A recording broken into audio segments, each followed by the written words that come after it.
Hello every one. ഇന്നത്തെ നമ്മുടെ യാത്ര വാഷിങ്ടൺ ഡി സിയിലേക്കാണ്. സോ ഹാരിസ്ബർഗിൽ നിന്ന് വാഷിങ്ടൺ ഡി സിയിലോട്ട് ഒരു 2 to 2.5 hours യാത്ര ഉണ്ടാവും. അപ്പോൾ ഈ യാത്ര എന്ന് പറയുമ്പോൾ കുറേയധികം ഡിസ്റ്റൻസ് ഉണ്ട്. നമ്മുടെ നാട്ടിലാണെങ്കിൽ ഇത്രയും ഡിസ്റ്റൻസ് നമ്മൾ അടുത്തെങ്ങും കവർ ചെയ്തെത്തുകയില്ല. പക്ഷേ ഇവിടെ യു എസിലായതുകൊണ്ട് തന്നെ നമ്മൾ ഒരുവിധം പെട്ടെന്ന് തന്നെ എത്താമെന്ന പ്രതീക്ഷയിലാണ് പോയത്. ഇറങ്ങിയപ്പോൾ കുറച്ച് താമസിച്ചു, അതുകൊണ്ട് തന്നെ എത്താൻ കുറച്ച് താമസിക്കും എന്ന് തന്നെയാണ് ഈ സമയത്തുള്ള നമ്മുടെ നിഗമനം. അങ്ങനെ ഈ കുറച്ച് ബ്യൂട്ടിഫുൾ ആയിട്ടുള്ള ഏരിയാസിലൂടെയൊക്കെ ഇങ്ങനെ യാത്ര ചെയ്ത് കോസ്കോയിൽ നിന്ന് പെട്രോൾ അടിച്ച് അങ്ങനെ മുമ്പോട്ട് പോകുമ്പോൾ വഴിയിലൊക്കെ ഫ്ലാഗ്സ് ഉണ്ട്. അപ്പോൾ കുറച്ച് ബബിൾ ടീ ഒക്കെ കഴിക്കാമെന്ന് വിചാരിച്ചൊരു ഷോപ്പിൽ കയറി. എല്ലാ ആംബിയൻസൊക്കെ ഉള്ള ഒരു ഷോപ്പായിരുന്നു. അവിടെ ചെന്ന് അന്വേഷിച്ചു, പക്ഷേ ഇതുവരെ ആ ഷോപ്പ് ആക്ച്വലി ഓപ്പൺ ആയിരുന്നില്ല. അതുകൊണ്ട് അവിടെ നിന്നിറങ്ങി വീണ്ടും യാത്ര തുടർന്നു. എന്തെങ്കിലുമൊക്കെ കഴിക്കണം, അല്ലെങ്കിൽ എന്തെങ്കിലുമൊക്കെ ചെറിയ ഡ്രിങ്ക്സ് ആവശ്യമുള്ള ഒരു സമയമായിട്ട് തോന്നി. അതുകൊണ്ട് തന്നെ ഇവിടെ എവിടെയെങ്കിലുമൊക്കെ എക്സിറ്റ് ഉണ്ടോയെന്ന് ഇടയ്ക്കിടയ്ക്ക് നോക്കിക്കൊണ്ടിരുന്നു. പക്ഷേ റോഡൊക്കെ വളരെ ബ്യൂട്ടിഫുൾ ആയതുകൊണ്ട് തന്നെ നമ്മൾ അതൊക്കെ എൻജോയ് ചെയ്തുകൊണ്ട് തന്നെയാണ് മുമ്പോട്ട് പോയത്. നമ്മുടെ റോബർട്ട് ഫ്രോസ്റ്റിൻ്റെ പോയട്രി പറയുന്ന പോലെ തന്നെ മൈൽസ് ടു ഗോ തന്നെയാണ്. ധാരാളം ദൂരം യാത്ര ചെയ്യാനുണ്ട്. നമ്മുടെ എല്ലാവരുടെയും ഓൾമോസ്റ്റ് എല്ലാവരുടെയും തന്നെ ഒരു ഫേവറേറ്റ് പോയറ്റ്, അമേരിക്കൻ പോയറ്റ് തന്നെയായിരിക്കും ഈ പറയുന്ന റോബർട്ട് ഫ്രോസ്റ്റ്. അതുകൊണ്ട് തന്നെ നമ്മൾ മൈൽസ് യാത്ര ചെയ്ത അവസാനം ഒരു എക്സിറ്റ് എടുത്ത് വെൻഡീസിൽ ചെറുതായി എന്തെങ്കിലുമൊക്കെ കുടിക്കുക ചെയ്യാമെന്ന് വെച്ചുകൊണ്ട് സ്റ്റോപ്പ് ചെയ്തു. അവിടെ ചുമ്മാ ഇരുന്ന് കുറച്ച് നേരം സ്പെൻഡ് ചെയ്ത് അങ്ങനെ ആവശ്യത്തിനുള്ള കാര്യങ്ങളൊക്കെ വന്നു. അപ്പോൾ നമ്മൾ നോക്കുകയാണെങ്കിൽ നമ്മൾ ഈ പറയുന്ന മക്ഡൊണാൾഡ്സിലൊക്കെയാണ് യൂഷ്വലി സ്റ്റോപ്പ് ചെയ്യുന്നത്. അവിടെയാണെങ്കിൽ നേരിട്ട് മക്ഫ്ലറി ഓർഡർ ചെയ്തിട്ട് ഇരിക്കാൻ വേണ്ടി എളുപ്പമാണ്. ഇതെന്ന് പറയുമ്പോൾ ഞങ്ങളുടെ ഫസ്റ്റ് എക്സ്പീരിയൻസ് വെൻഡീസാണ്. അങ്ങനെ അവിടുത്തെ മെനു കൂടെ നമ്മൾ എക്സ്പ്ലോർ ചെയ്തു. അവിടെ എന്തൊക്കെയാണെന്ന് എടുത്ത് നോക്കി ചെറിയ ഓർഡറിങ്സ് ഒക്കെ നടത്തി. കാര്യമായിട്ട് കഴിച്ചില്ല. അങ്ങനെ കണ്ടിന്യൂസ് ആയിട്ട് ഈ യാത്ര തുടർന്നു. ഇപ്പോൾ നമ്മൾ വാഷിങ്ടൺ ഡി സിയിൽ ഇവിടെ എത്തുക എന്നുള്ളതാണ് നമ്മുടെ ഏറ്റവും വലിയ ലക്ഷ്യം. ഇത് അവിടുത്തെ നാഷണൽ ഷ്രൈൻ ബസിലിക്കയാണ്, dedicated to the immaculate conception. അപ്പോൾ ഇത് എന്ന് പറയുമ്പോൾ നമുക്ക് ഇത്രയും താല്പര്യം വരാൻ കാരണമുണ്ട്. അതെന്താണെന്ന് വെച്ചാൽ നമ്മൾ ഈ കൊറോണ സമയത്ത് ഓൺലൈൻ മാസ് കണ്ടിരുന്നത് ഇവിടെയാണ്. ഈ പള്ളിയിലെ കുർബാനയാണ് നമ്മളെന്നും വച്ചിരുന്നത്. അതെന്ന് പറയുമ്പോൾ ഒരു 30 minutes ഒരു മാസമായിരുന്നു. അതുകൊണ്ട് തന്നെ അതിനകത്ത് നമ്മൾ ഈ പള്ളി കണ്ട് നമുക്ക് വളരെ പരിചയമുണ്ട്. ഇതിൻ്റെ ഡോംസ് ഒക്കെ ആണെങ്കിലും വളരെ ഗ്രാൻഡാണ്. പല ബിബ്ലിക്കൽ ഇവൻറ്റ്സും വളരെ ബ്യൂട്ടിഫുള്ളായിട്ട് ഇവിടെ ഡിസ്പ്ലേ ചെയ്ത് നമുക്ക് കാണാൻ പറ്റും. അങ്ങനെ ഇതിൻ്റെ അകത്തൂടെ നടക്കുമ്പോൾ നമുക്ക് കിട്ടുന്നതൊരു വളരെ ഡിഫറെൻ്റ് ആയിട്ടുള്ളൊരു സ്പിരിച്വൽ ഫീലിംഗ് ആണ്.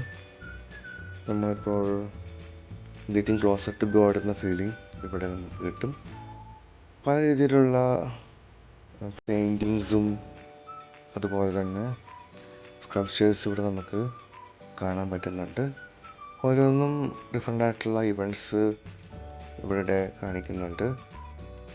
ഇപ്പോൾ ഈ കാണുന്ന ലാംബ് ഓഫ് ഗോഡ് അല്ലെങ്കിൽ ജീസസിൻ്റെ ഓൾ പവർഫുൾ ആയിട്ടുള്ള ഈ ജഡ്ജ്മെൻറ്റിലായിട്ടുള്ള ഈ കാണുന്ന പിക്ചറും അങ്ങനെ പലതും ഇവിടെ നമുക്ക് കാണാൻ പറ്റും. ഈ പറയുന്ന ബിൽഡിംഗ് എന്ന് വെച്ചാൽ ഇത് എനോർമസ് ആണ്. അതോടൊപ്പം തന്നെ ഇതിൻ്റെ ആർക്കിടെക്ചർ എന്ന് പറയുമ്പോൾ നമ്മൾ എപ്പോഴും ഓർത്തിരിക്കുന്ന ഒന്നും കൂടിയാണ്. ഇവിടെ പല രീതിയിലുള്ള മാതാവിൻ്റെ, ലോകത്തുള്ള പലയിടത്തു നിന്നുള്ള മാതാവിൻ്റെ ഡിഫറെൻറ്റ് വേർഷൻസ് നമുക്കിവിടെ കാണാൻ പറ്റും. ഇവിടെ മദർ എന്ന് പറയുമ്പോൾ ഒന്നല്ല, അത് ഡൈവേഴ്സാണ്, including everyone from all around the world എന്ന രീതിയിലാണ് നമുക്ക് കാണുന്നത്. നമ്മൾ ഇതിൽ പലതും നമ്മൾ കണ്ടിട്ടുണ്ടാവും, പലയിടത്തായിട്ട് നമ്മൾ വായിച്ചിട്ടും ഉണ്ടാവും. അങ്ങനെ നമ്മൾ ഇങ്ങനെ നോക്കി നോക്കി പോകുമ്പോൾ ഓരോ വഴിക്ക് പോകുമ്പോഴും നമുക്ക് എന്തെങ്കിലുമൊക്കെ ഇങ്ങനെ കാണാൻ പറ്റും. അവിടെ നമ്മൾ പ്രാർത്ഥിക്കുകയോ ക്യാൻഡിൽ വേണിക്കുകയോ ചെയ്യുന്നുണ്ട്. ഇവിടെ നമ്മൾ ശരിക്കും കുറച്ചധികം സ്പെൻഡ് ചെയ്യാൻ ആവശ്യമുള്ളൊരു സ്ഥലമാണ്. കാരണം കാണാൻ കുറേ അധികമുണ്ട്. ഇപ്പോൾ ഓരോ പോയിൻറ്റും ഓരോ പോയിൻറ്റും നമ്മൾ നോക്കിയിരുന്ന് പോകുന്ന പോയിൻറ്റ്സ് തന്നെയാണ്. അവിടെ എല്ലാം നമുക്ക് പ്രാർത്ഥിക്കാനുള്ള ഫെസിലിറ്റീസും പ്രൊവൈഡഡ് ആണ്. അങ്ങനെ നമ്മൾ നടക്കുമ്പോൾ നമുക്ക് മനസ്സിലാവും. ഇവിടെ കുറച്ചുകൂടെ മുമ്പോട്ട് പോകുമ്പോൾ നമുക്ക് മനസ്സിലാവും ഇവിടെ ഇന്ത്യൻ റെപ്രസെൻറ്റേഷനും ഉണ്ട്. നമ്മൾ പ്രതീക്ഷിച്ച പോലെ തന്നെ ഇവിടെ വേളാങ്കണ്ണി മാതാവിൻ്റെ ഏരിയയുമുണ്ട്. അവിടെ നമ്മൾ കുറച്ച് നേരം നിൽക്കുന്നുണ്ടായിരുന്നു, ഫോട്ടോ ഒക്കെ എടുക്കുന്നുണ്ടായിരുന്നു. ആസ് ഓഫ് നൗ ഇത് നോർത്ത് അമേരിക്കയിലെ ലാർജസ്റ്റ് ചർച്ച് തന്നെയാണ്. നമുക്ക് നോക്കുകയാണെങ്കിൽ ഇത്രയും അധികം സ്പേസ് നമ്മളൊരിക്കലും ഒരു പള്ളി കണ്ടിട്ടുണ്ടാവില്ല. ഇത് ഒരു സ്ട്രക്ചറല്ല, ഇതിൻ്റെ താഴോട്ടും സൈഡിലോട്ടും ഒക്കെ പല ഡിഫറെൻറ്റ് സ്ട്രക്ചേഴ്സായിട്ട് ഇത് പോകുന്നുണ്ട്.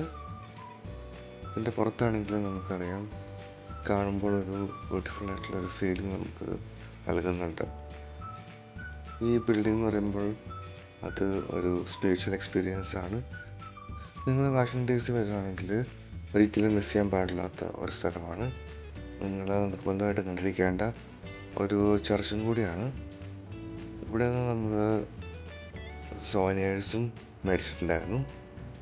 അങ്ങനെ അതെല്ലാം മേടിച്ചുകൊണ്ട് നമ്മൾ വാഷിംഗ്ടൺ DCയുടെ മെയിൻ അട്രാക്ഷൻസിലേക്ക് പോകുന്നു. സ്മിത്സോണിയൻ മ്യൂസിയംസിലേക്ക് കയറാനാണ് നമ്മൾ പോകുന്നത്. അവിടെ പഴയൊരു ക്ലാസ്മേറ്റ് ആശ അവിടെ വെയിറ്റ് ചെയ്യുന്നുണ്ട്. ആശയുടെ ഹസ്ബൻഡും കുട്ടിയും ഹരിയേട്ടനും ഗൗരിയോട് വെയിറ്റ് ചെയ്യുന്നുണ്ട്. അങ്ങനെ ഇവിടെ നിന്ന് യാത്രയായി നമ്മൾ അത് കണ്ടുപിടിക്കാൻ വേണ്ടി പോയി. എന്നിട്ട് പാർക്കിംഗ് കിട്ടാൻ വേണ്ടി കുറച്ച് കഷ്ടപ്പെട്ടു. അങ്ങനെ പല വഴിക്കും പോയി. ക്യാപിറ്റൽ ബിൽഡിങ്ങിൻ്റെയൊക്കെ ഒരു ദൂരങ്ങൾ വ്യൂ ഒക്കെ കണ്ട് ഒരു വിധത്തിൽ സൈഡിൽ പാർക്ക് ചെയ്തു. എന്നിട്ട് അവിടെ നിന്ന് കണ്ടിന്യൂസ് ആയിട്ടുള്ള കുറേ നടത്തലുണ്ടായിരുന്നു. അപ്പോൾ അളിയൻ വളരെ സ്ട്രിക്റ്റ് ആയതുകൊണ്ട് തന്നെ അളിയൻ പറഞ്ഞു നമ്മൾ ലേറ്റാണ്.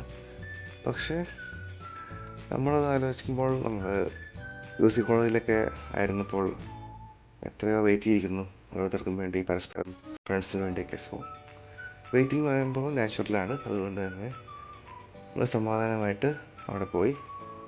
നമ്മളവിടെ നല്ലൊരു പെട്ടെന്ന് കണ്ടുപിടിക്കാൻ പറ്റിയ ഏരിയയിൽ പോയി നിന്ന് വെയിറ്റ് ചെയ്തു.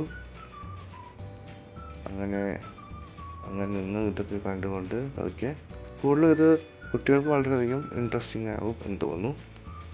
നമ്മുടെ മൂവിയുടെ ഫീലിംഗ് എനിക്ക് തോന്നുന്നു കൂടുതലും ന്യൂയോർക്കിൽ മ്യൂസിക്കിലായിരിക്കും എന്നാണ് തോന്നുന്നത്. അങ്ങനെ വെയിറ്റ് ചെയ്ത് അവസാനം ഇവരൊക്കെ എത്തി. അങ്ങനെ UC കോളേജിലെ പഴയ മെമ്മറീസൊക്കെ നമ്മൾ ഒന്നുകൂടെ കൊണ്ടുവന്നു. അതിനെക്കുറിച്ചൊക്കെ പറഞ്ഞ് അങ്ങനെ നിന്നു. എന്നിട്ട് പെട്ടെന്ന് തന്നെ സമയമായി, വളരെ പെട്ടെന്നാണ് സമയമായത്. അവിടുത്തെ ഗാർഡ്സൊക്കെ വന്ന് ഞങ്ങളോട് ഇറങ്ങാൻ പറഞ്ഞു. പെട്ടെന്ന് തന്നെ ഞങ്ങൾ പുറത്തേക്ക് ഇറങ്ങി.